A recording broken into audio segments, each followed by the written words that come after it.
All right, welcome to the show, guys. I see KR here, I see Costin here, I see KR again. Also, my brother, it's nice to see you here.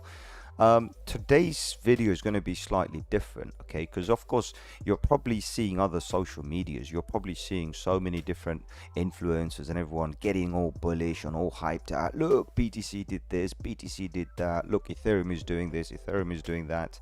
And we are going to talk about this, but there's actually something very, very dangerous on this chart that a lot of people are not looking at, or they're completely being ignorant.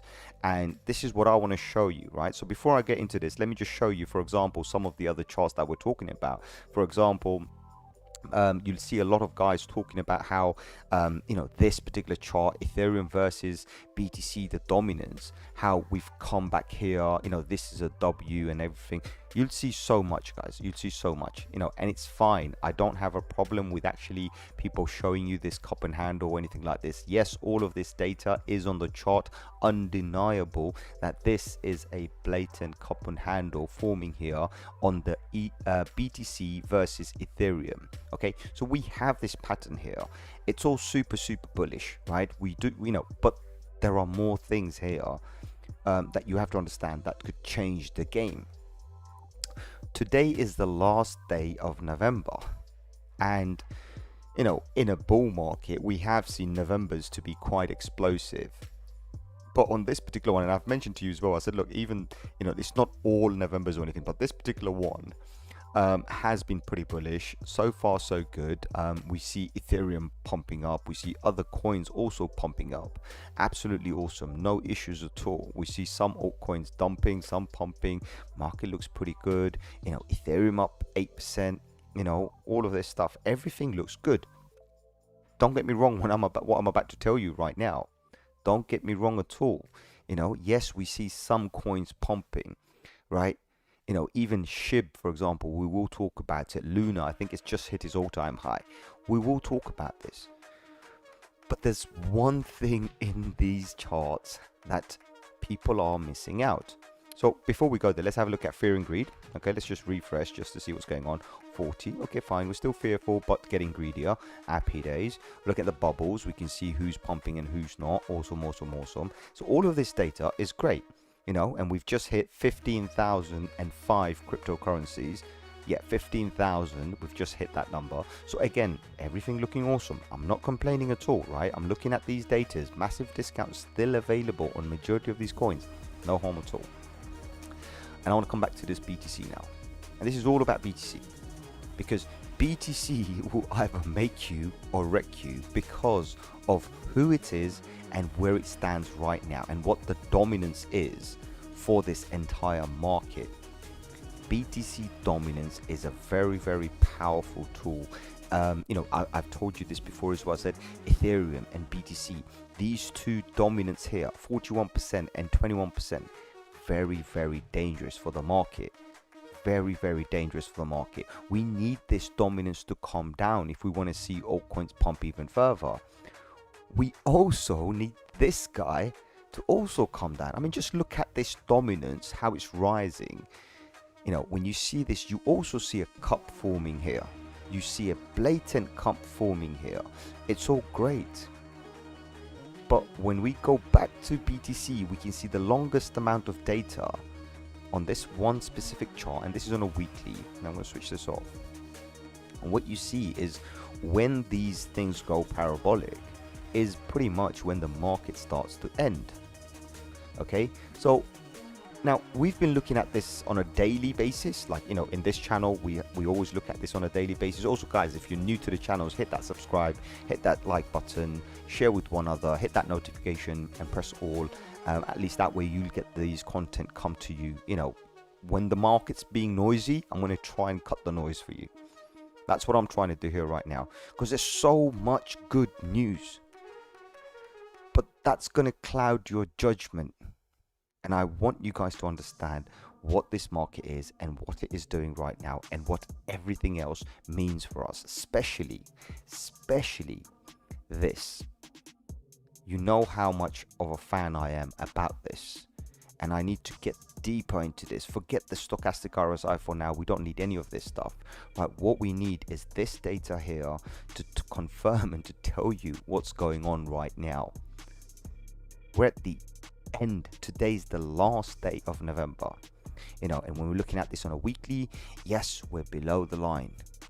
Guys, it's absolutely fine. This is what I would tell you. Guys, it's absolutely fine. This is just part of a major correction or a micro correction. Trend is your friend. Everything is fine. But there's something deeper and bigger in this. Looking at this 2 weekly, what do we see? Yes, super bullish. We see this candle forming here. Super bullish candle. Super bullish. A dragonfly. Again, we're below the line. We're below the line. So we have a problem on our hand, because below the line changes the sentiment in the market. So now I've got you on the monthly and I want to show you this, right? And this is very important. So you can see on this particular month, we had the highest, we had the peak. This has been the all-time high month for us. Great, it's all super cool. We've had other situations like this in the past as well. For example, 2017, we had this to be the highest month until it became bloody, right? We've had 2013 where we had a high month and then it became bloody. All of this is fine. Here, for example, November was the most bullish data that we had. Look, the month was super bullish, and then December we dumped, right? You can see again in previous history, you had this month where basically it was in June anyway. That doesn't matter. So we had June and then we started dumping, but we hit that peak. On this particular one, I have to stress this to you. Forget everything. Forget all the similarities. We don't need the similarities. None of this matters to us. What matters is what price we close today's candle. At what price do we close today's candle? We take the noise off the chart by using a line chart, and we're here. If we do not close today's candle around this specific level here, right, which is too many, sorry, give me a second, let me delete everything and just activate this specific level here, this, which is around the 57,483, just call it 57.5. If we close below this today, then expect a bloodbath. Expect a bloodbath. This could lead us into a bear market for another 6 months. So yes, great news everywhere. Brilliant. We're pumping. Oh guys, look, we did this, we did that. Look, we're doing 10% here, we're doing 2% there. Doesn't matter. It absolutely does not matter. Come back down to earth, guys. We have a problem. If this month closes on this line or below this line, below this line, we got a problem and we're too close, because right now the price is at 58,100. We're only $600 away. That's nothing. If you look at yesterday, or even look at today's candle, let's just go into today's candle. What you can see is on a single daily candle, we could dump down below this line. We are still below this line. But I'm still saying, okay, I'm going to disregard all of this. I'm going to say, do you know what, guys, we're super bullish. Everything is jolly good. We're all happy. Market is doing fantastic. Loads of great news. Janet Yellen news. That's what KR posted. So many different things. Yes. Everything is bullish. But that's going to be clouding your judgment. That is going to be clouding your judgment. The fact is something else, right? Everything here, all the data is great. But when we start looking at these higher time frames, we start seeing a little bit of a problem. We see that, yes, we're below this, but that's not really bullish, right? When we start looking these higher time frames, like 2 weeks, it looks bullish, but it's actually not bullish. And I'm going to activate the RSIs to show you as well.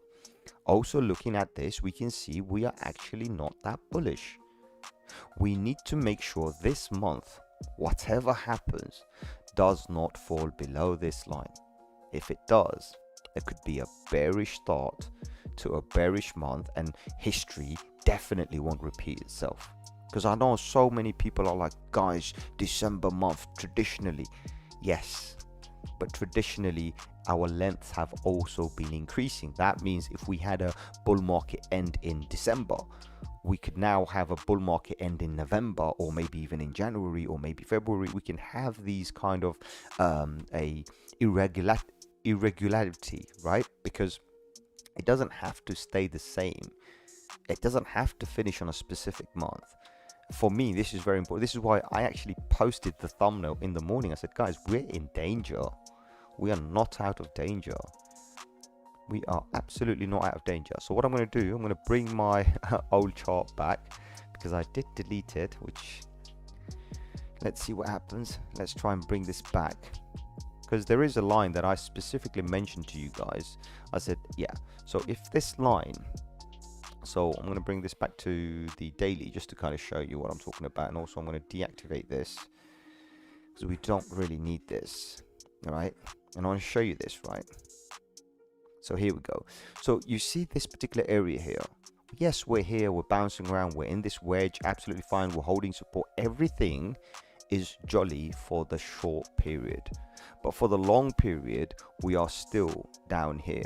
We're nowhere near bullish, and for us to be bullish again, we need to get back to this $60,000 level. I know some people are going to say, yeah, but we're going to break out, we're going to hit the 62. Great.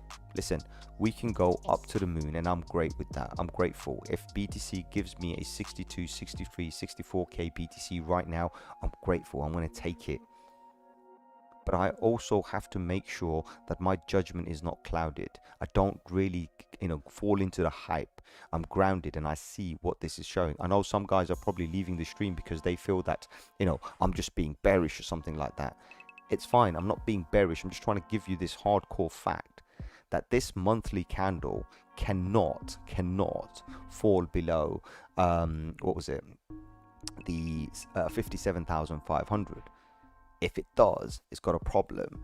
I see Tanweer Chaudhry here. Whoa, why are we in danger? He says, let's go Yam. Is that Yamvi or somebody else? Yami 999. Okay, 99. Awesome. Tanveer, I hope I explained to you. I hope you understand what this means. Okay, because I couldn't see the chat anyway. I just refreshed the chat. I hope this kind of makes sense what I'm trying to say to you. So, first of all, we are not running high. Yes, we may be creating these lower highs, but they're not higher highs. We've just come out of these lower lows. So each pattern and each trend is important, to the next one. Of course, at some stage we will break up, but this market sentiment, the entire structure could fall apart if we get one monthly bad candle. Let me show you what I mean by that. So we're on the daily right now, and I'm going to go into the RSI to show you these data. So on the RSI daily, what you see is we have this trend line here. Of course, it's bullish. Everything is pointing bullish. I'm really happy. Okay, so really cool with this, right? Now, no, this is not just an explanation, bro. This is more data. So in this data, what you're seeing is, yes, we have this pattern, but we have this slight, we had this bearish divergence, and I talked about this. Look, we already been bearish. The divergence was already formed. We already started doing lower lows on the stochastic RSI. We're now going to go and do some higher highs, which is great. When you start looking at the weekly, what do you see? You see something completely different. You see that the market is coming down. So we're seeing a bearish divergence forming. Fine. We start moving to the 2 weekly. The trade looks great. It looks like, okay, traders want to move up, but we still see this line here trying to flip down. So it looks kind of bearish. And then we see this monthly one that says super bullish, but the monthly one's going to last for a very long time.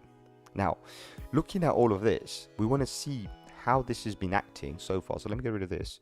And I want to show you some, pretty damn insane, crazy stuff here, right? So we're going to do some drawings here. Very simple drawings here. I want to look at this area. I want to say, okay, where do we want to get to? So we're looking at this particular area here, number one, and you can see we've had touch points, right? Even in this here, we've had touch points, right? Okay, fine.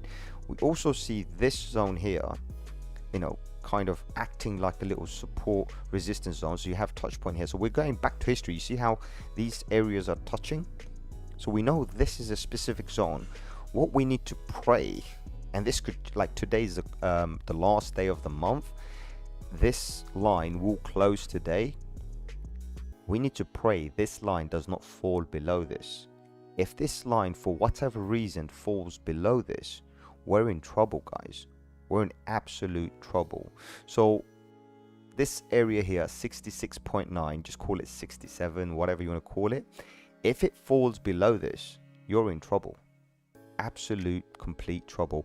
This market is coming. That is it. This is it. It's coming down, and then we're going to have to wait for months before it comes. Because remember, when you're looking at these areas, this bearish divergence here, right, started forming back in April.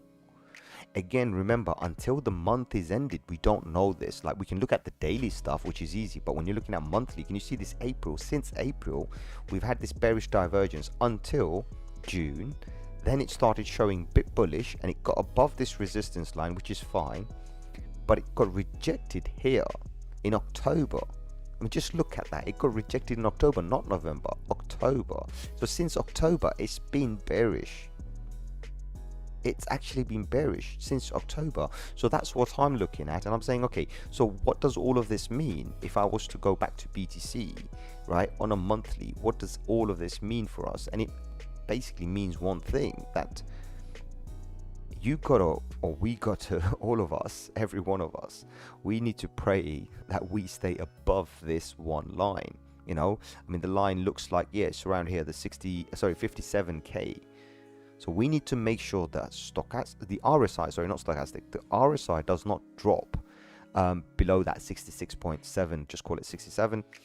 And we need to also make sure that the BTC does not drop below 57. Because if it does, as I said, it's bloodbath. Absolute bloodbath. Please do understand this, right? And remember what I said to you guys.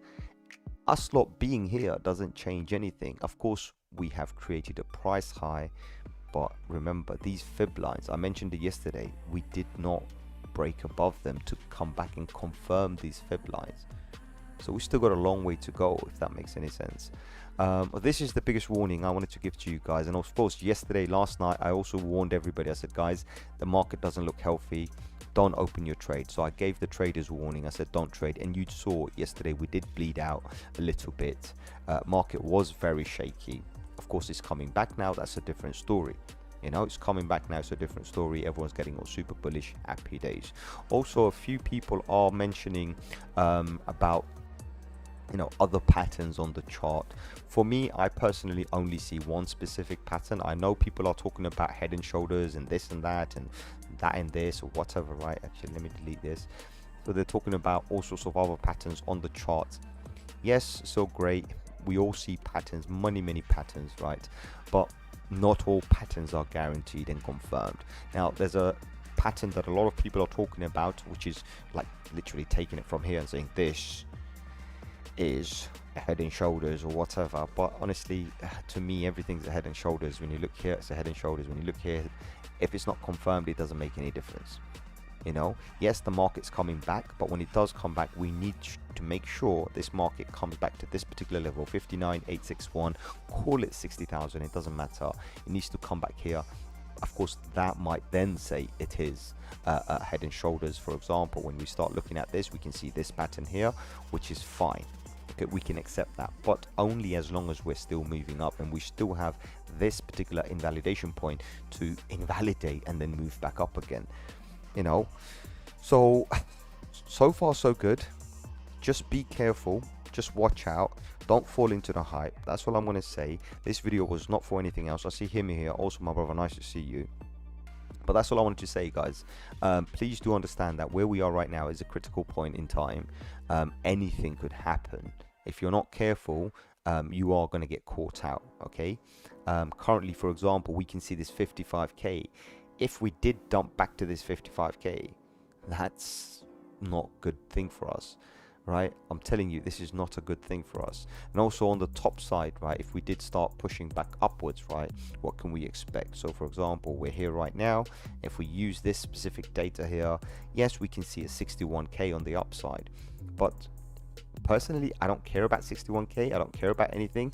I just want to get back on top of this. So all I want to see is a simple pattern, push me above here, hold it there for the rest of tonight, so that month can open bullish tomorrow. And that will give us the rocket fuel that we need to launch this ship and go to the moon. So I hope you understand that, yes, this will be super bullish, super powerful for it to give us those big moves that we're looking for, but only if it can hold the line where it is now, or go higher, or does whatever it does. As long as it can stay around this level, we're fine. If it falls anywhere below, then we have these bigger data that kind of invalidates the sentiment in the market and will start pushing the market down. And all of these things that you've seen wouldn't make a difference. You know, of course, you might end up seeing Ethereum pumping. Oh my God, look, Ethereum versus BTC. You know, we've gone back to this level here, for example. I'll show you what I mean, right? So we could easily come back to this level here, where once upon a time, let me get it on weekly to show you more. Once upon a time, right here, for example, right, 0.15. One Ethereum was 15% of a BTC. Think about that. You only needed like what, 7 Ethereum to buy one BTC. We could see this, but that doesn't mean anything. That just means complete misdirection. Complete misdirection, because that's the end of the cycle. I mean, if this situation happens again, I'll be cashing out. I'll tell you this, I'll be starting to cash out, because this does not last that long, my friends, right? Just to kind of let you know, this thing does not last that long. Just to show you, here we go. This peak literally would not last that long. Look here, 1 2 3 4 days, 5 days, and then bam, it's not coming back. And then you end up smoking opium and hoping it comes back. It doesn't. It keeps on going down, keeps on going down, keeps on going down. That's what it does. So please do understand. And also the differences, I mean, back then, how much was an Ethereum worth? And, you know, even here, how much was an Ethereum worth or a BTC worth? Those are also metrics that you need to be looking at and understanding that, okay, there were significant differences there. Significant differences. You know, of course, I'm still hoping to see a big Ethereum. Right, for me personally, when I'm looking at Ethereum, I'm still hoping to see my prices. As you can see, look, I have some super bullish prices here that, you know, go all the way up to 28k. Right, I'm not even joking. This actually goes all the way up to 28k. I mean, if you can see, this goes to 28k. So I am super bullish on it, but not this way, because this ends the market. You know, when you're talking about BTC, I am super bullish on BTC. I have my targets for BTC, you know, but not this way.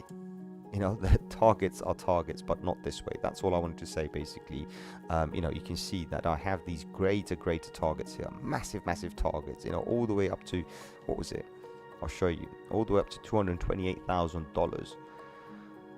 But this is not the way.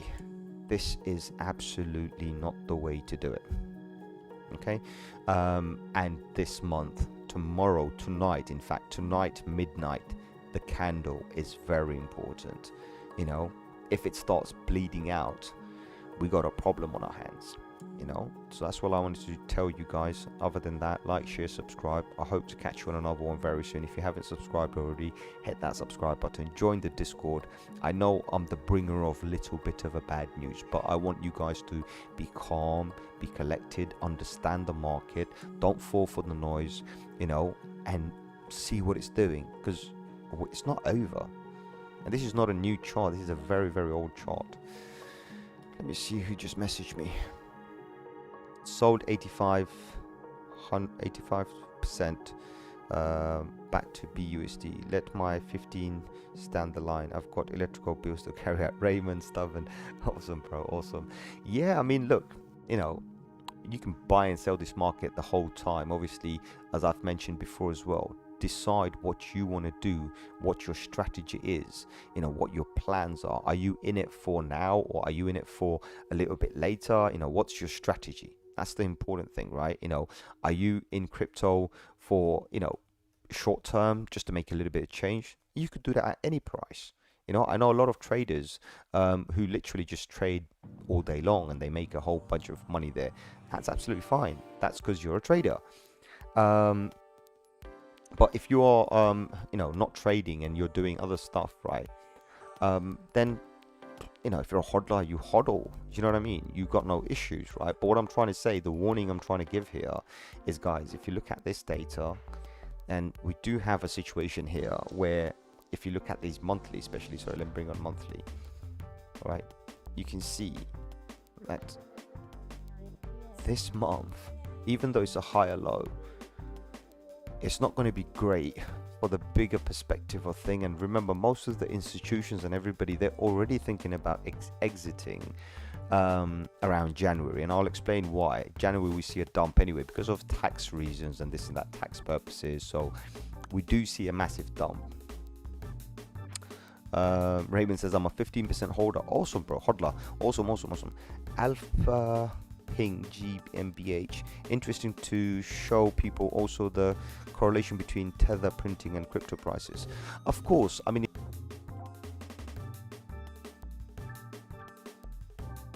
hold on. Interesting. Okay, somehow I've lost my feed. Let me just check something, guys. Interesting.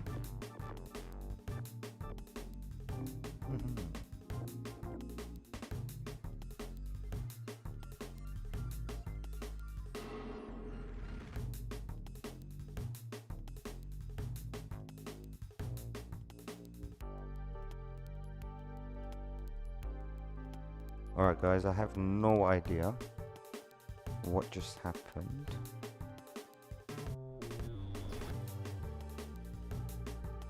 Okay, so I seem to be having some sort of an audio issue.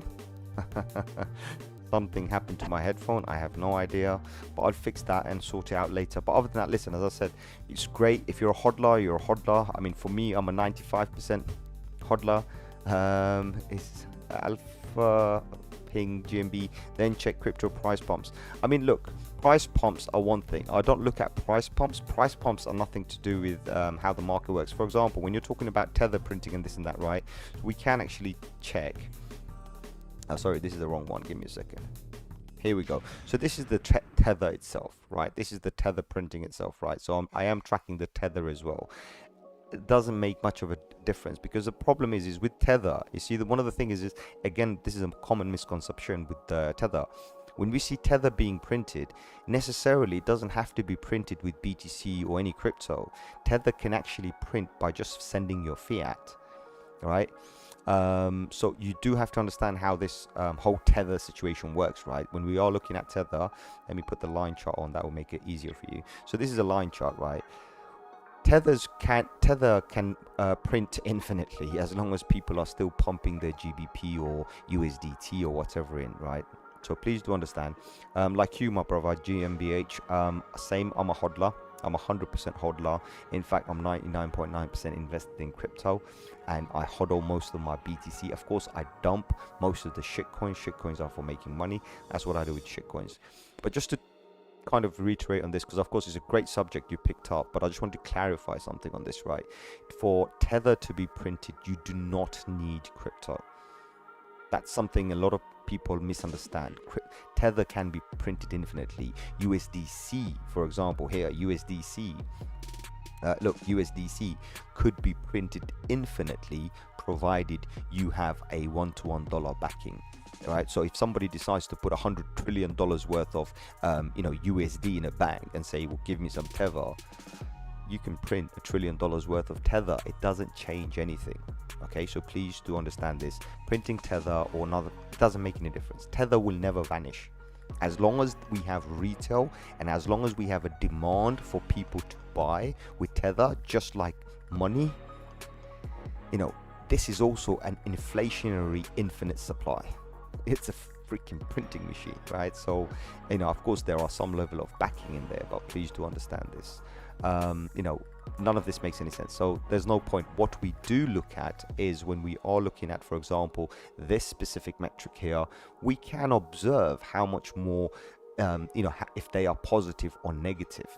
right? So when we're looking at this stable currency, we can see if they are positive or negative, and we can see when it's positive means more and more, you know, Tether or whatever USD pair is being pumped. And when they're not being used or being you know, sold, or for example used to buy something else, then they're leaving, right? Because it burns that right into the currency. So we can see this correlation, nothing else. So I wouldn't really use this as a metric. It's, as I said, it's something I do track, even BUSD. Look, and it's just been on a parabolic rise solely because the demand is higher. Retail institutions, you know, they want the USDT as the thing, or sometimes they're jumping from one crypto coming back to BUSD. There's no BSD in the pool. It's because it's one-to-one back, so they print a whole bunch more. So printing and burning and destruction and all of that stuff, it's only got to do with how many dollars in circulation in the actual freaking exchanges that use this shit. You know what I mean? Excuse my language, but that's what the thing is. Well, Tether will most likely collapse, and 2.8 backed in real cash and government on them. Tether, yes. So I have been personally telling everybody about Tether as well. I said, look, guys, Tether may have problems. Because remember when Tether was created, okay, it was created because of a situation, because we really didn't have a dollar pegged coin. So I don't blame the guys who created Tether.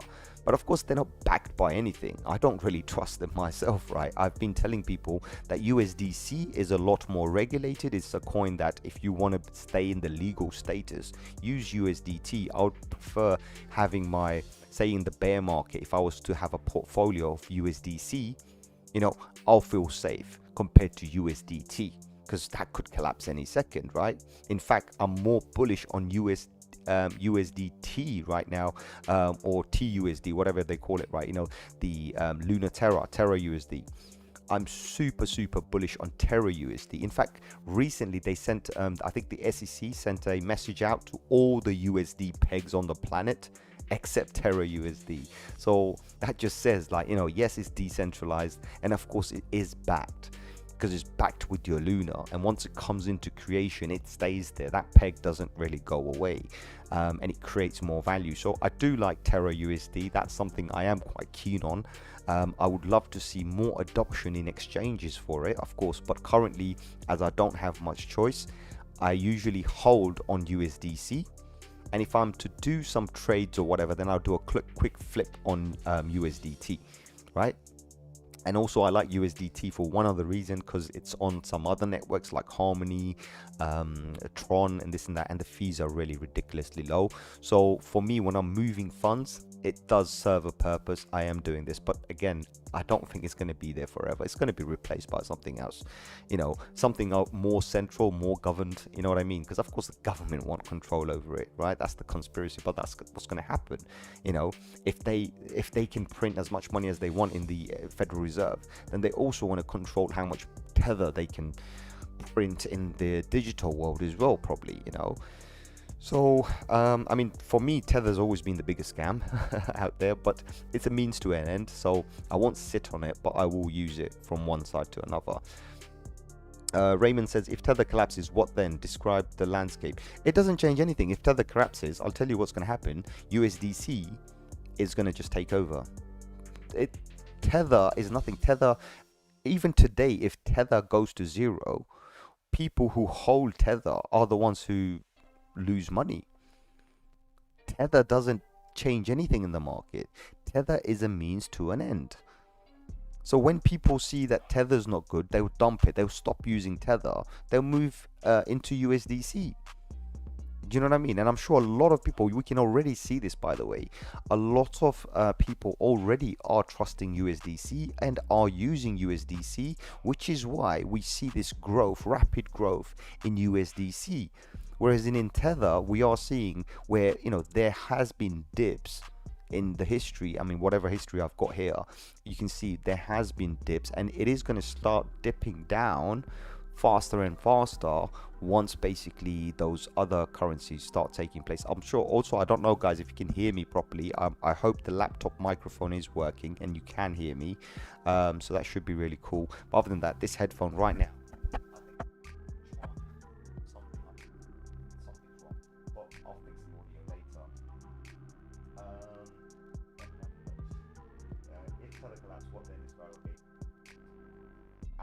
says, if collapse, I see a 60% correction, but this will be replaced by others. Takes a bit time to pick up. Of course, yes. So, as I said, the adoption is already happening. USDC, TUSD, those are already being adopted. Of course, centralized exchanges like Binance, they have their own BUSD. I think there is centralized exchanges like Huobi, I believe. They have HUSD and shit like that, right? Excuse my language. But those guys, they have their own version of it. You know what I mean? So, because their internal system, so they have their own version of it. They don't really get traded externally much. So they will still be there. There will still be some sort of a peg to the USD. But Tether, it necessarily, the people who understand what Tether is, and people who trade with Tether or have it in DeFi and this and that, of course they all understand. And market will see a dump, and the dump will actually, put it this way, we've got this Tether here, right? I don't think it's going to be a 60% correction or anything like this, because if you do look at this, this is actually the level of cash. Now imagine everybody took their Tether and plugged it into another crypto. This could easily show up as zero. This could be zero. If there's no demand, this could be zero. Tether could be wiped out. It doesn't impact the market if you think about it in a proper way. As I said, Tether is a means to an end, nothing more. And USDC is coming fast. When you look at this, I remember just a couple of years ago, or I think it was a year ago, it's sitting at like 2 billion. And you can see how the market is shifting, how Tether's really not doing much and USDC is taking over. And there's a lot more adoption for it, a lot more networks and, chains are accepting it. A lot of pools are being created for USDC. And as I said, I trust it. Let's see what happens. End of the day, but Tether, yeah, I mean, for me, it's just been a means to an end to move. I've never trusted it, and I'll be honest with you, I do not hold any USDT. I hold a lot of USDC. Oh, you can't hear me? Wow, can you hear me now? Interesting. So you are hearing me? Okay, I have no idea what is going on. Interesting. So you're hearing me through the headphone, but I'm not hearing myself through the headphone anymore. Okay, I have no idea what just happened. Really sorry, apologies. This is weird. Weird. Market makers, liquidity providers, that will have a big impact. Of course, yes, that's the truth, right? So a lot of AMMs, as I said, are adopting USDC now, and we can see the pools are starting to, reduce, and other pools are starting to grow. So that's something I am looking at. Oh, now, yes. Oh, okay. So that's interesting, because for some reason I can't hear my own audio. Anyway, it doesn't matter. But what I was saying, so the situation we've got is obviously, from what I can see, is like, I would say few years, or maybe some sort of a notice or something, because the Tether FUD has been around for a very long time, and I think the whole entire community of cryptocurrency, we should come together, and the consensus should be very simple. Let's just forget Tether. We need to forget Tether and just move over to something that we can trust a little bit more, because we can't have this thing in the background where the market could crash, Tether could take us down. We don't want this kind of bullshit, you know what I mean? We want to be in it, we want to feel secure, we want to be able to move our money just like anything else. And those are the opportunities I believe that we can actually have. What's going on? I hear you good, can't hear me. Galileo B says tragic. Okay, Galileo B, tragic indeed. Everything is a tragic. What can we do? Not Rico. I'm not getting knowledge now. Yes, okay, better. Rico says okay, I understand what's going on. Okay, repeat the Tether collapse, right? So what we're trying to say is, okay, let's repeat this Tether collapse part. So what I was saying was, if Tether, if everybody plugs this Tether, so all of this Tether itself, if everybody plug this into a crypto, so imagine if all of this was locked into every other cryptocurrency on the planet, and this balance showed up as zero, it doesn't change anything for us. Volume could show up 100 billion, that's not a problem, but zero balance here doesn't change anything for us. Why? Because it's locked into the crypto. And the method a lot of people don't understand, say for example, You put $100 from your bank and you say, I want $100 worth of Tether. Your $100 is received by an exchange and Tether is printed. All right, so stay with me. Tether is printed. So you take your Tether and you say, I want to buy some Bitcoin. Your Tether then turns into, like, it's paid for the Bitcoin. As soon as it's paid for the Bitcoin, the Tether's not sitting anywhere, right? Remember, it's dollar backed, right? So it means $100 worth of Tether is $100 in the actual person's account already. So the exchange, for example, the Tether then goes into BTC. Well, that Tether is now excess Tether. There's nothing really backing it because you have the $100 and the BTC is worth that $100 now. So what happens to that Tether? You see a burn. And very common, you'll see on exchanges there where they're burning like $100 million worth of Tether burn, or today they printed 100 million. That's because of the demand versus supply, and that's how the process works. You burn and you print more. If there's no demand, you destroy it, but you don't destroy other people's money, because that means you're taking people's money and you're destroying it. No, if the coin itself goes into another coin, then of course there's no purpose for it anymore. That's how it's destroyed. So it's not like it's just growing infinitely. No, it doesn't, and that's what's happening with USDC, for example. And it's more transparent. It's backed properly, one-to-one dollar backed, and you can see 38 billion or 38 point whatever billion dollars locked into this, whereas back in the days Tether was hovering around 100 billion.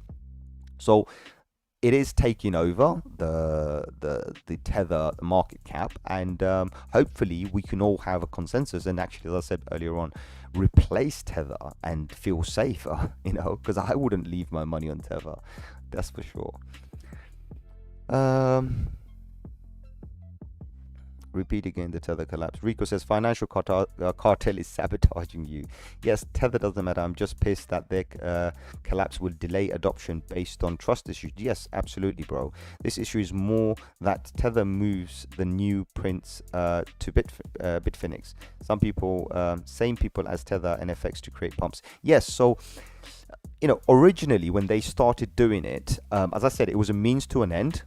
Gave somebody, because the thing is, the biggest confusion we had was, we've got like 190 different countries, just for the sake of this, right? I'm sure we've got plenty more independent countries now, right? Close to 200 now. But the point I'm trying to make here is you've got, 190, 200 countries out there with their own unique currency. But each currency is not the same as other currencies. So how do you say how much of Bitcoin you want to buy? And it became a bit of a problem. And how do you move around in the ecosystem without having to go, say, for example, I send my British pounds to you, but you don't accept that, or your bank can't process that. So how do we interact with each other?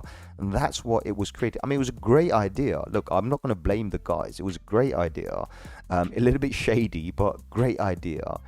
And they got a problem, because the thing is you're using the USD brand. That itself becomes a currency, and you've given the United States of America, the Federal Reserve, whoever, right, the Financial Conduct Authority, you name it, you've given them all the reasons to fall in trouble.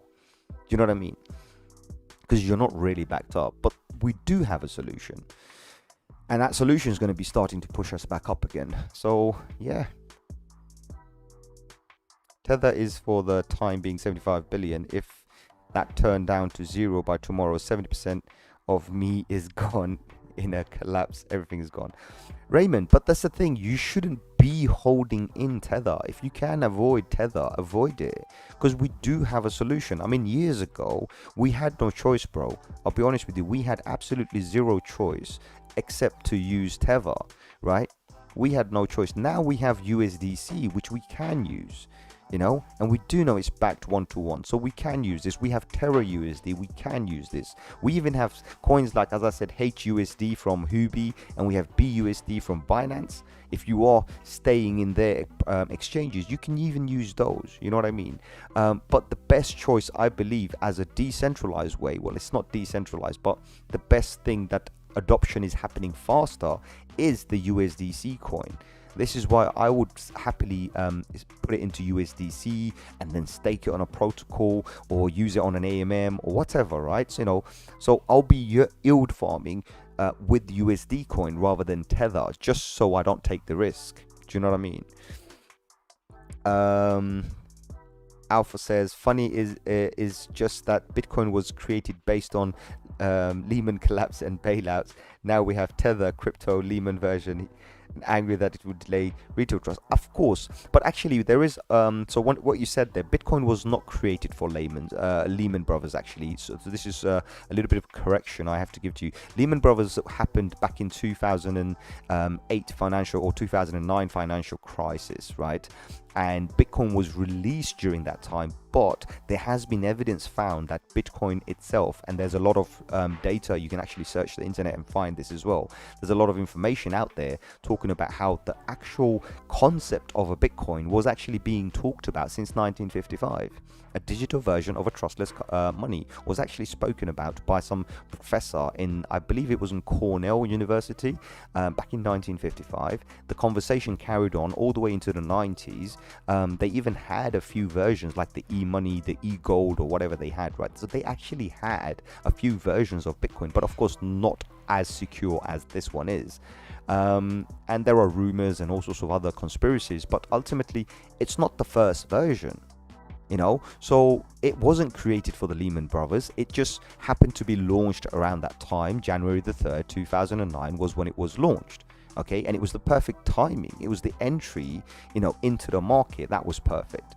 Right, so it wasn't created for the Lehman Brothers. Let me just kind of clear that part out there. But of course you're right, because yes, you know, we have a situation on our hands which is literally, you know, USD Tether is like the Lehman Brothers out there, shady, you know, dodgy, not even backed properly, you know, they don't have the paperwork, the audits are not done on properly, everything is just wrong about it, you know what I mean? So, and we know that, you know, even though if it's a cryptocurrency, even if it's decentralized, at some stage, the governments know exactly who to go and shoot, right? That's the thing. You're going to give the ammunition, then they're going to come and get you, and it's going to create so much more situation. So the more people that get together and take this away and move off this, better it is, in my opinion.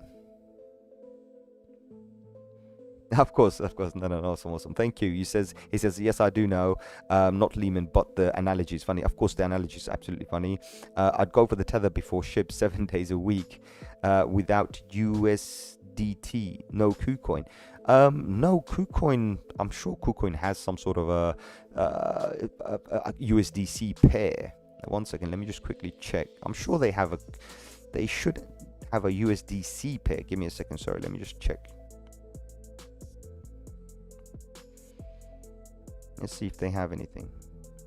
So they have all right, they allow you to take your USDC and make it into thing. So of course, if you're going to go in temporarily, so they still want to have the USDT, but they do have this one-to-one kind of a ratio here where you can swap in this and that. What it's saying is, look, USDT is a means to the end. That's it.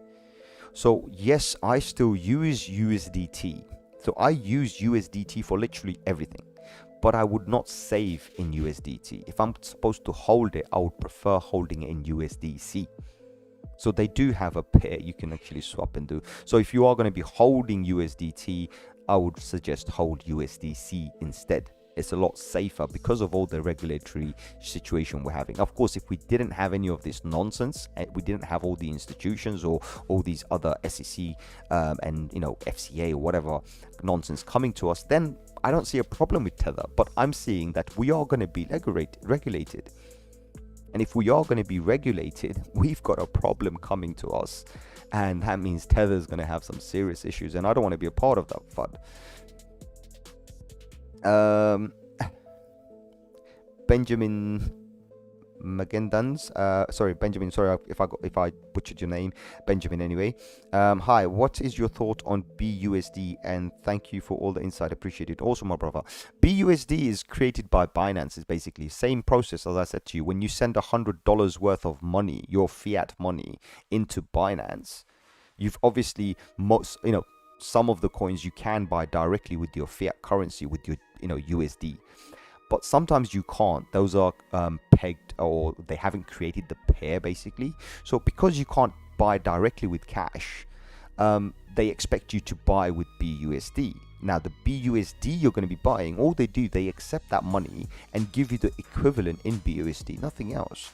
And it's pretty safe to use. Of course, regulation can come and say whatnot, but that's pretty much how Coinbase operates as well. It's what's known as e-money, like a e-money, like a wallet money, e-money wallet token or whatever you want to call it. So they hold the real funds while they give you an equivalent token version in your wallet, basically. So yeah, technically just magic money, but it's not created out of thin air. That's if that's what you're looking for. No, BUSD is not created from thin air compared to Tether. So yeah, it's pretty safe, and they have been observed. They have been observed in USA. They've been observed in globally, and those banks, I believe, they do get audited as well. So they're not just printing from nowhere, and again, they're using the same algorithm as USDT and this and that.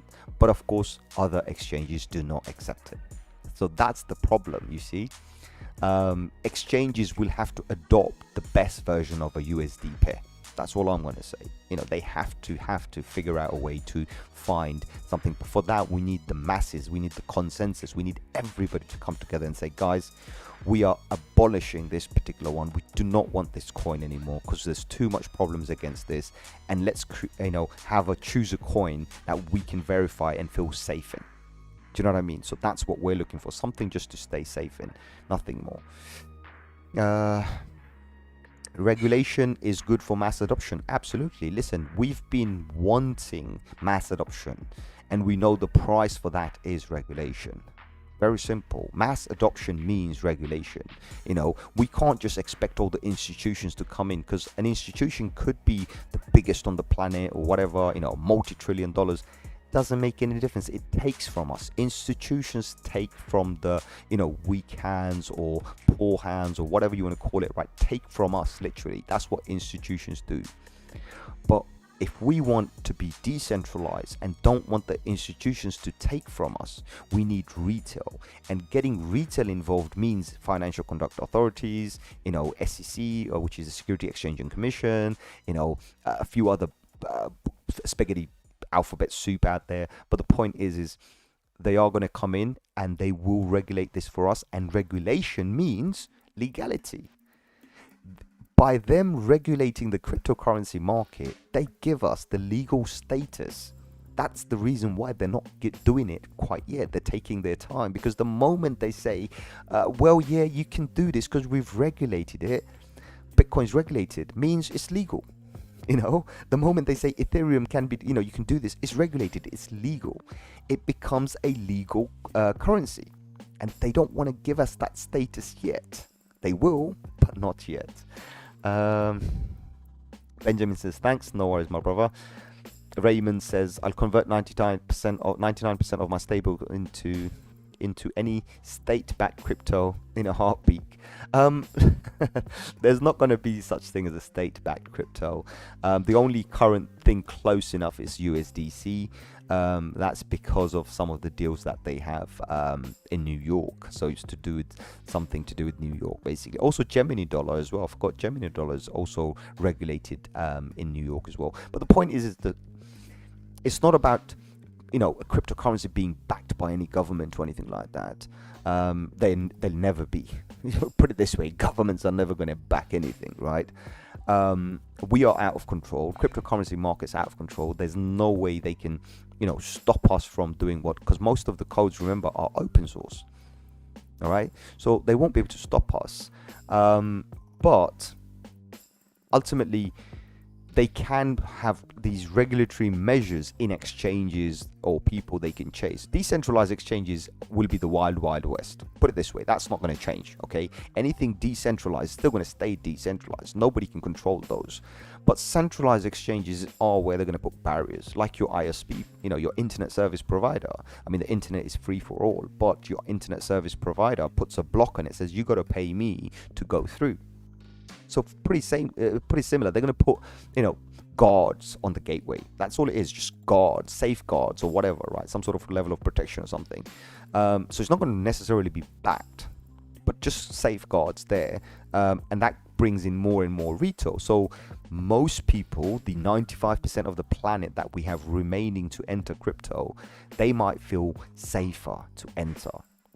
And the more safer they feel and the more they enter the market, the better it gets for us, because we make a whole ton of money. You know what I mean? We make a lot of money. So, yeah. Turkey says buy Alice coin. Awesome. Alice coin, you want to buy it now? Bro, you're late to the market. We were playing with Alice months ago. CBDC, of course, CBDC is coming, but CBDC is not going to be the same as cryptocurrency. Please do understand this. CBDC will be replacing your current financial system. That's all it's going to do. It's not going to replace the cryptocurrency. CBDC doesn't have the mechanism to enter the crypto sphere and be used in a decentralized way. Cryptocurrency, remember, the first part of cryptocurrency, crypto, it has to be cryptographically secure. So the currency doesn't even matter, the crypto part does. And it has to be decentralized. If it's not decentralized, it's not necessarily a crypto.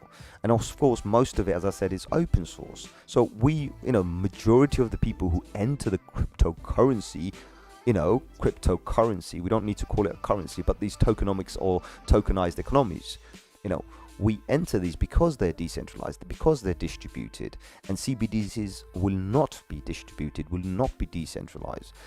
It's just basically getting rid of the current financial system, probably a great reset to what the monetary system has created for itself, because with all these inflations and everything, it's ruined itself. So it needs to do a reset to get back, and that's what's going to happen. So I see Alpha says, what is also good for the listeners to talk around many crypto tokens, 19% are pump and dumps. They pretend to have limited supply, but mostly they are backdoor wallets, millions of tokens to dump. Yes, my brother, I always say this. So Alpha, I think this is the first time on the show. Most of the people actually, they talk to me on Discord as well. I talk to everyone. I'm one of those. I'm a community man. This channel was actually created for the community as well, and I talk to them directly. A lot of the guys call me direct. I speak to them direct. So I'm not one of those kind of YouTubers. I'm away from the noise. I'm not here for the noise. That's the whole video today. If you go back to the beginning, I told the people, I said, guys, this is what we're expecting, so please ignore the noise. I don't do pumps, I don't do dumps, and anything I mention here is something I would personally buy myself. That's what I mention. I don't like to mention all sorts of other stuff. I'm not here to shill. I'm here to keep people calm and understand the market for what it is, give respect to the market, and of course, keep your profits and everything, whatever money you make, keep that safe. So you'll hear me talk about it quite a bit, where I will turn around and say, guys, if you've made your money, you've doubled your money, take your initial out, because I'm always trying to protect you, so you can take your initial out and stay calm. It's not about the hype, we're going to make 1,000x. Yes, you are going to make 1,000x, but is it worth you making 1,000x if you have nothing to show for it at the end of the show, right? At the end of this whole cycle, if you've got nothing to show for it, that's a problem. Raymond says bridge, and I understand what you're talking about, bro. Mr. C, you're pumping from the car today. Awesome, my brother, thank you very much. But so Raymond says bridge, yes, but the bridge doesn't make any difference, because when you're talking to crypto for it, so let me explain how this works, right? CBDC, the whole idea behind it is to be able to track your financial currency. So if, like, for example, I'm in the UK, if UK, they print $1 trillion or £1 trillion worth of and yeah, everything's about to die, battery's dying, if they print £1 trillion worth of GBP, for example, CBDC version, they want to be able to track exactly where it is, similar to supply chain. Think about it as a supply chain coin. So they've supplied you with £1 trillion worth. They want to be able to see exactly where that money was spent. Because in the current financial system, they can't actually track the money, because a lot of money, sometimes even on a simple holiday or something like this, right, money flows out and they can't bring the money back in. And this is a problem that they have in the current financial system, right? And also, they're printing money sometimes based on nothing. So what they're trying to do, they're trying to say, okay, if the global GDP or if the global financial system has XYZ amount of money, we should be able to account for every single penny of that. So no more money under your bed or your pillow, right? That's the whole idea. So bridging it into crypto, it doesn't have to be bridged. I mean, of course, the wallet services are there. But again, it's the money, it's the movement, it's the tracking. Now, when you're talking about bridge, the governments won't allow that, because then you're creating the same problem where we go to the cryptocurrency ecosystem, which is like the void. That's what they hate. They don't want us to be in the void. And I have faced this, by the way. When my bank sees my money moving into an exchange, they don't like it, because the money's just left into an exchange. And now some other company, some corporation on another side of the world has my money, and they can't use that money to borrow against it or lend it to other people. So these are the problems that the financial system has currently and will still have. And these bridges do not matter. They will still, even when they enter, they're not going to allow us to bridge it to all the cross chains that we have. Number one, because they're going to get lost in the void, as I just said to you. So there will always be a need for a pegged currency, a tether of some sort, right, to the USD or whichever currency we choose. There will always be a need, in order to run around the ecosystem, right? If that makes any sense. Alpha says people just need to decide what they want. Of course, definitely. Alpha says shitcoins, A, shitcoins, but many people lose, or B, decide what they want. A, shitcoins, but many people lose, or B, invest actually in decentralization and blockchain projects that improve people's lives. Exactly. So bro, this is what I'm talking about. So Alpha and me are exactly on the same page. There's plenty of pump coins. When the market gives, take.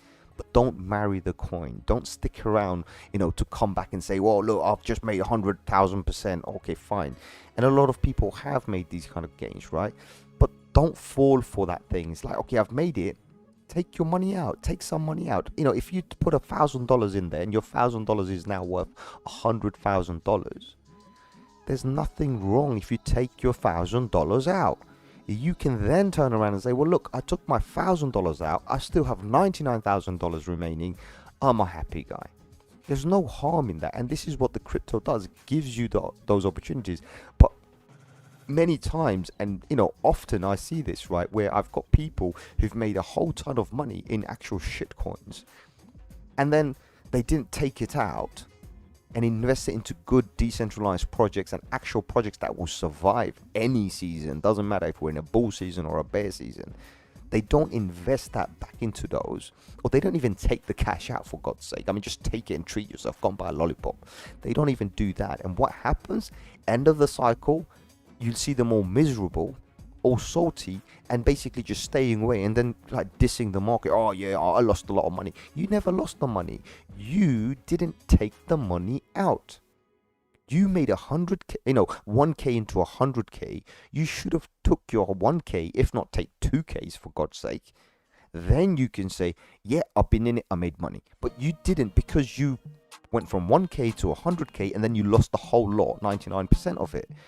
And then you blame the entire market. It's not the market's fault. It's your fault for not understanding what the market is and being over greedy.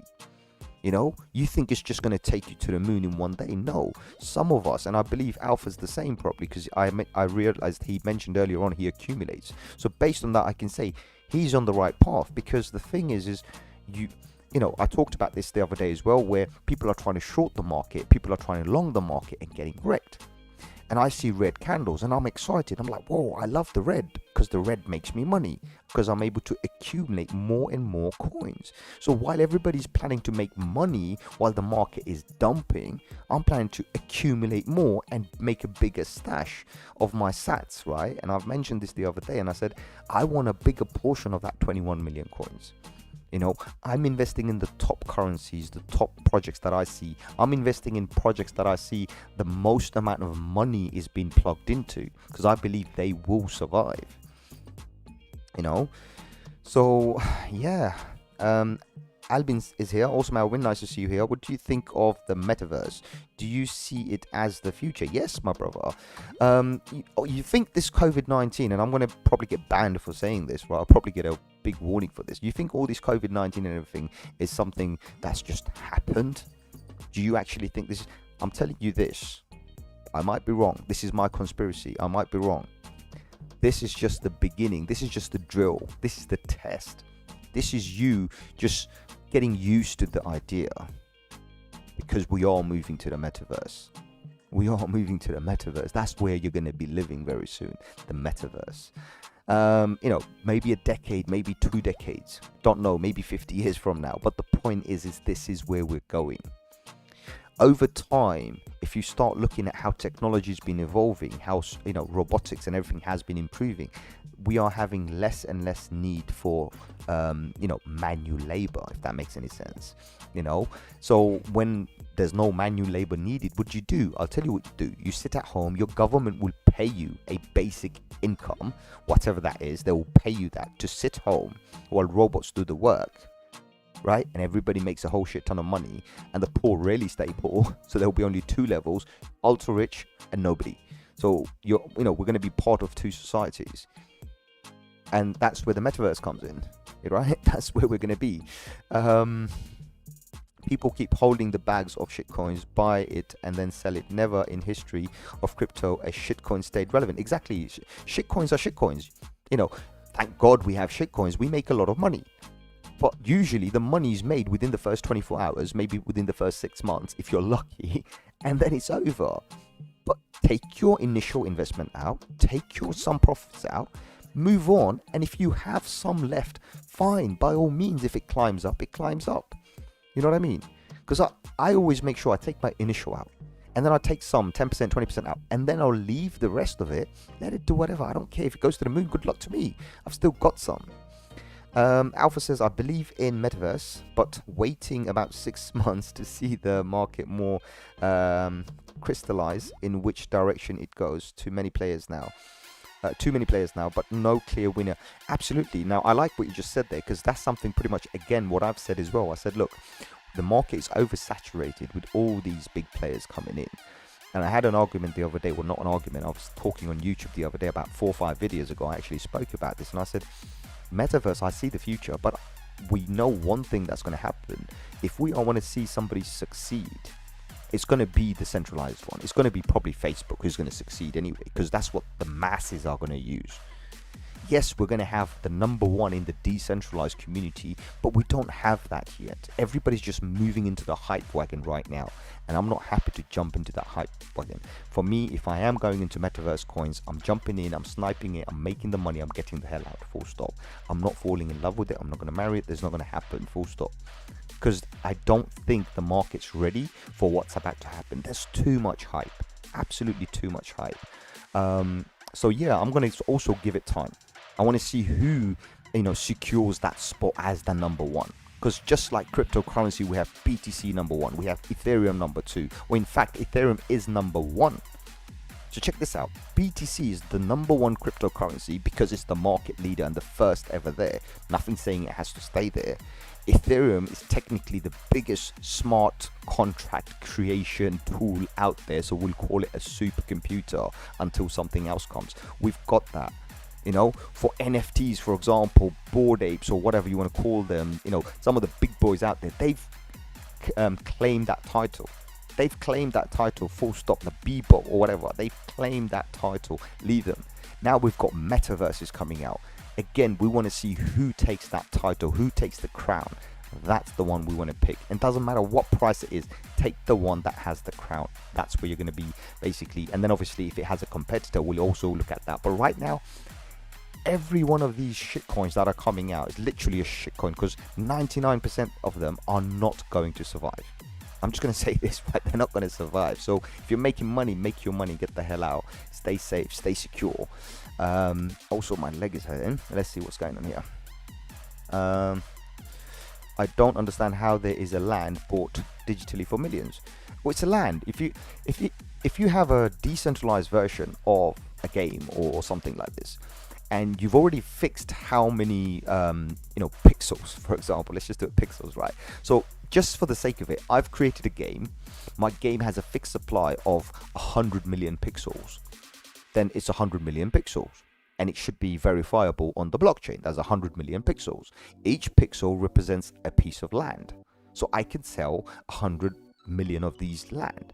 You decide to buy one of these land, fine, it's worth nothing, and then the game starts to develop, right? And people want to build, but people can only build or they outgrow whatever they've got. So they might say, do you want to rent your land? Or they might say, actually, do you want to sell your piece of land? Because I want to expand my land. And he's probably monetizing on it. He's probably making money on his land. So he says, that's what I want to do.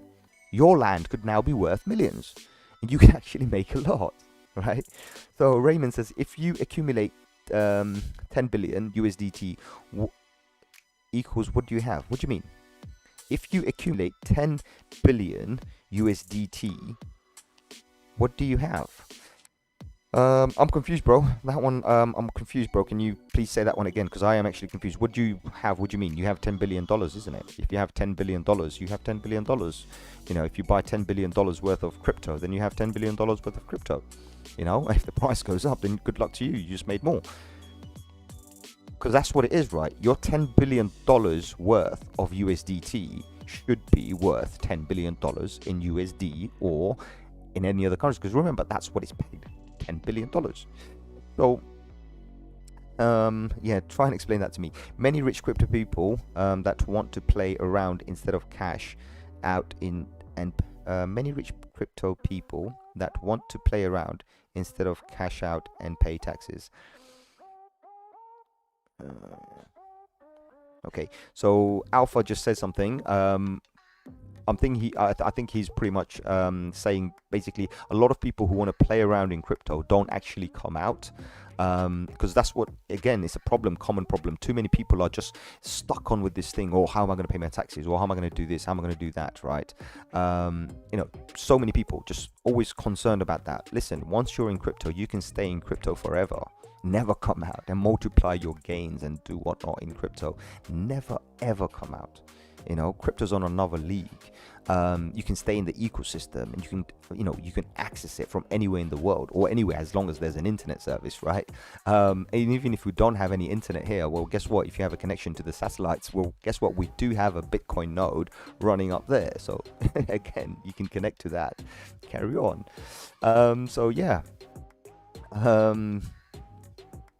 Bitcoin is gold, Ethereum is the internet. Yes, technically right now Ethereum is the biggest supercomputer with the highest number of developers on the planet. In fact, out of the 15,000 cryptocurrencies right now on the coin market cap, right, I can assure you 10,000 plus have been built on Ethereum. And if they haven't been built on Ethereum, and they've built on Binance, on KuCoin, on Crypto.com, on Harmony, on Matic, well, guess what? It's a freaking duplicate copy of Ethereum.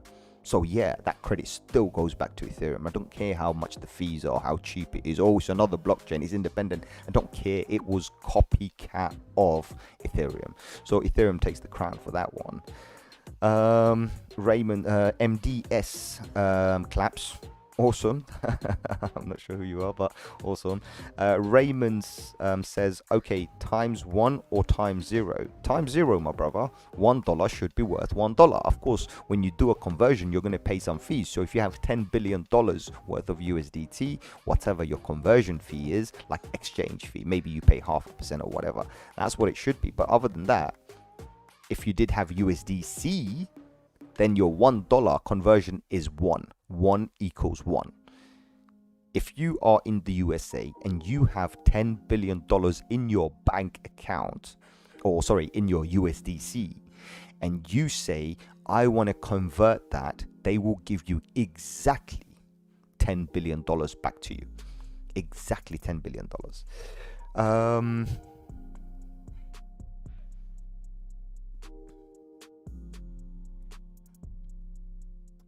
Alpha says, why people pay millions?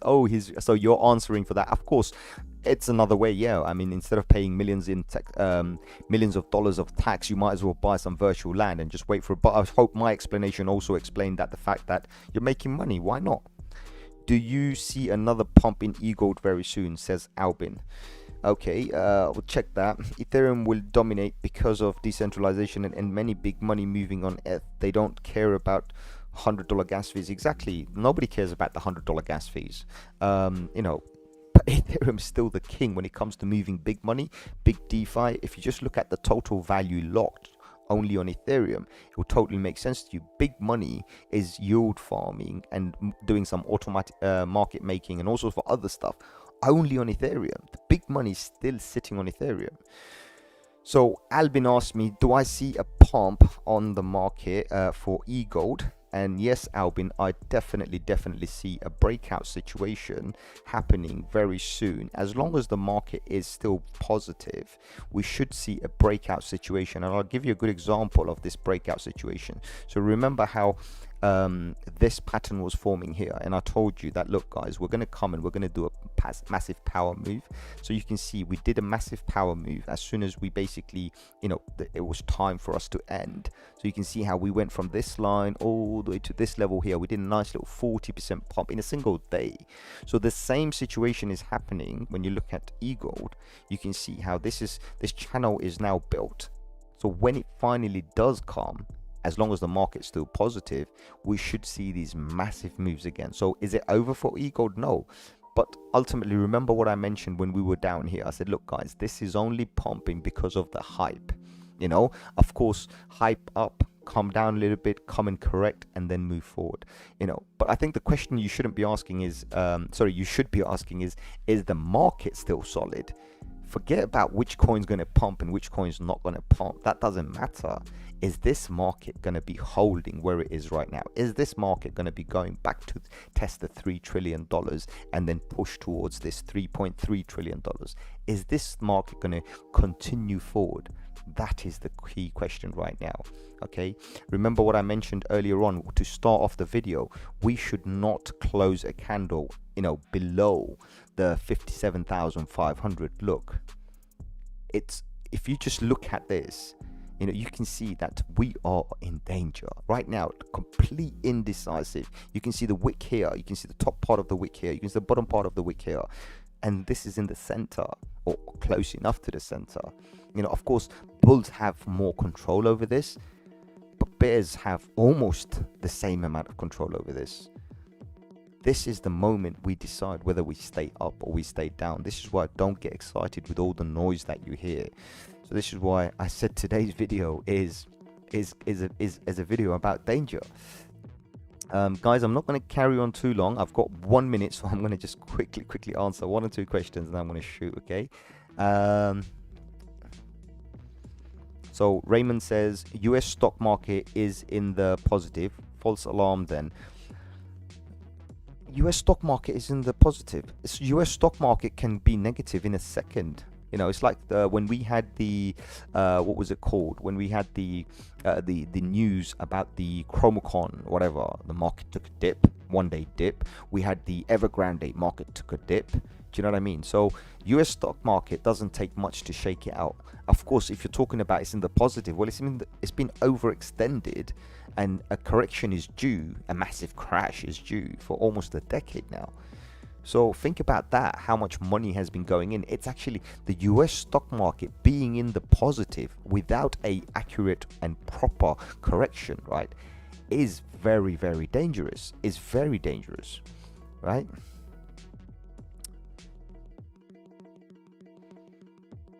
All right, it's actually very, very 1 second, sorry.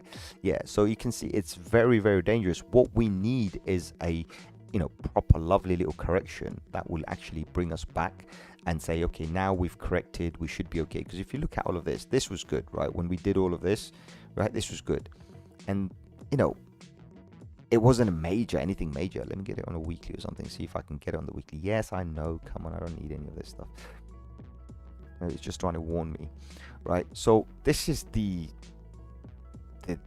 Dixie chart or whatever, Dixie, the DXYN, yeah, the Dixie group, right? It's easy, and Nasdaq, right? we've been doing all of this, but ultimately, look, end of the day, what I'm thinking is this needs to be, corrected, kind of washed out, because even the COVID, yes, it's affected a little bit, but not as much. So, just to understand, the stock markets, yes, there are some sort of correlation because of certain people coming in and out, like, the institutions and everything, but we are kind of trying to separate from that, because it is a pattern that we do follow. We've had, these massive 4 year, every 4 year cycles, and we've had these massive bear runs, right, where we've gone down right to the floor, like 80-90% corrections. Of course, the stock market doesn't see that, but it is overextended and it should see a correction. So that would be a really crazy one if it does come out. The market being positive right now, that's a different story, because obviously what we've got is the current pandemic issue, or whatever the variant that they're talking about. There are some mixed news about it, and I'm not going to go into that because I feel that is kind of crazy stuff. Alpha says, my current holding, just for transparency, Bitcoin, Ethereum, Solana, pump and dump, Polkadot, Polygon, that's it. Nothing fancy. Awesome, bro. Awesome. So my current holding portfolio, funnily, you pretty much have all the ones I have as well, and so I do have a little bit more than you. My current personal holdings: Bitcoin, Ethereum, Solana, Cardano, Polkadot, all the top dogs, right? Those are the ones I'm holding, and of course I will be buying publicly and holding Paradexes very soon as one of my largest holding as well. But other than that, everything else that I have is usually a dump. Everything is I usually buy at the bottom of the market, and then as soon as I see the top, when I feel comfortable, I dump it. I don't care how high it goes. Those are my dump coins. You understand? I mean, Polygon Matic, we've been pumping it since it was like 24 cents, 34 cents, right? We've been pumping and this and that. And I think it was around $1 something, or close to $2. I dumped the last coins, and I don't hold any Matic anymore, so that's gone. Polkadot is a different story. I've had Polkadot since it was $1, $1.50, something like this. My average was like $1. So for me, I'm just hodling, because it doesn't make any difference to me. I'm just hodling, and it was a long-term buy as well. And I didn't buy much. I only bought a very small quantity, put it this way, just enough. And yeah. So I'm still hodling that. That's a different story. Leandra Wong says, what platform are you using? I use TradingView. I have loads of links below the videos. Please check them out. I use TradingView for all my charting and everything. So please go and check them out. I think if you're planning to buy or anything like this, I think today is the last day of the Cyber Monday, and you can get some ridiculous discounts if you do. I just recently upgraded this particular one that I'm using. I do have another TradingView account, which I have an existing subscription that is going to expire soon, so I'm going to get rid of that, and I'm going to hold on to this, because I do show this particular one on YouTube quite a lot, so I might as well continue with this one. Raymond says, so where to stick value? Raymond, is it value? We're going to talk about this another time, not today. Albin says, I'm in school. I look back at what you said. I can't put the volume up. Okay, all right, okay, that's fine, no worries. Check it out later, Albin. Awesome. Raymond, get value off KuCoin. Okay, off KuCoin. Okay, we'll talk about that. I hold Matic because of staking. Polkadot, Web3 Foundation are literally my neighbors in Switzerland, so I know they are smart. Exactly, yes, of course. I mean, Matic is a different story, okay? Matic is not, I don't have a problem with Matic. I have a problem with the founders of Matic, and I'm one of those, if I feel that I can't morally trust somebody or anything like this, because, Matic's been involved in a lot of scammy stuff, like Shiba situations, like the Indian COVID fund, and now currently they've been, getting involved in a lot of metaverse games and a lot of hype stuff, and I'm not happy with all of this stuff. That's why I said, look, I'm not going to support these guys anymore. I just don't feel comfortable. But more than that, Alpha, what you have to understand is I'm involved in a project. So you've probably seen Paradexes near my name or somewhere in the channel, right? Paradexes is a decentralized exchange we are launching very soon publicly. We're going to be launching this. It's going to have no founders, no owners. and we're going to do a fair launch. So that's coming out very soon as well. And the goal of Paradexes is to be the decentralized exchange of exchanges and connect multiple chains into one. And of course, funny thing is yes, I hate the founders, but we are working with Matic as well. So that's definitely going to be coming as well. And we're working with a team who are developing a cross-chain protocol which automatically interacts with many other chains. So we are working on this, and it's an ongoing project. As soon as we're ready to launch, we will advertise this. In fact, I will definitely be advertising this, as I am technically the founder of it. So that's going to be coming very soon, and a lot more great news coming out. So yes, definitely keep you guys posted on those things when it does come out. But right now, nothing else. I mean, I was supposed to have the alpha version delivered last night, but we did have some sort of a glitch, and so we're still working the kinks out basically, and it should be ready. But we are going to do a massive marketing campaign before we do launch anything. So yeah, you know, when I'm ready to launch all of this, of course, as I said, I will promote it. So yeah, let's see what happens. But yeah, brilliant. I mean, your neighbors in Switzerland, I love that, and I'm gonna obviously come over to Switzerland one day, and we can treat me some coffee, some nice mountain coffee over there, and some nice little Swiss chocolate as well. But yeah, yeah, awesome, bro, that's great. I mean, for me, put it this way, 95% of my whole portfolio is BTC and Ethereum, and those I don't touch. Those are long term, 2030 plus. I'm not even going to touch them until 2030 or later. And anything else that I have are usually liquid portfolios. So liquid portfolio means I'm happy to dump them whenever I see the market go anywhere, and I usually pump and dump and this and that. And even in this, I have multiple sections. So I have my leverage trading portfolio, I have my spot trading portfolio, I have my cash portfolio, and then I have my pump and dump portfolio. So you know, you got to have your strategy and everything. But listen guys, I've gone over my time. I'm getting late, so it's been awesome. Thank you very much for everyone coming to the show, asking loads of lovely questions. If you haven't subscribed, please do consider subscribing. Smash those like buttons and join the community, because we do have a community Discord server where I do post these you know, every latest streams and everything as well. I do a daily stream. My name is Sham, by the way, if you didn't know. Of course, most of the community know my name. But yeah, we can talk a lot more. On Mondays, I sometimes do these long late night streams as well. You can obviously join those and ask me any questions, whatever. So it should be pretty crazy. But yeah, I think Alpha and me, you know what, bro? I hope you're a bro, but we're on the same page, because I think you pretty much, you follow the market pretty much the way I do. You actually do pretty much the same thing as I do. But yeah, it's been awesome, man. Thank you very much for coming to the show. Absolute pleasure. Love the constructive conversation we've had, and as I said, we're basically on the same page. But it's been awesome. Thank you very much. And as I said, I want to catch you guys on another one very soon.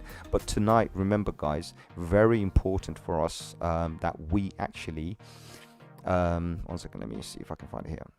Tonight is a very important thing for us, that we have to make sure that this market itself, this candle, the last candle that we have on a monthly, so make sure on a monthly this candle does not fall. And it did. Look, it already fell. This is what I was talking about, guys. This is the danger that we're in, right? So please do understand that whatever happens, we need to make sure, we need to absolutely make sure we do not fall below this line. And it's already fallen below, so please understand the nature of what this means, you know.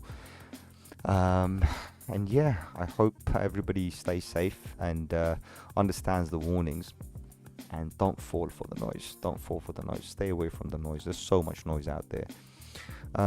But thank you very much, everybody. Thank you. Nice talking to you guys. And Alpha, welcome to come and join Discord. You know, if I'm there, I'll come talk to you guys as well. Always give you updates and everything, and just doing what I do. You know, what you see is what you get. So other than that, guys, like, share, subscribe. I'll catch you on another one very soon. Adios, my amigos. It's been an absolute pleasure having you all here. Thank you.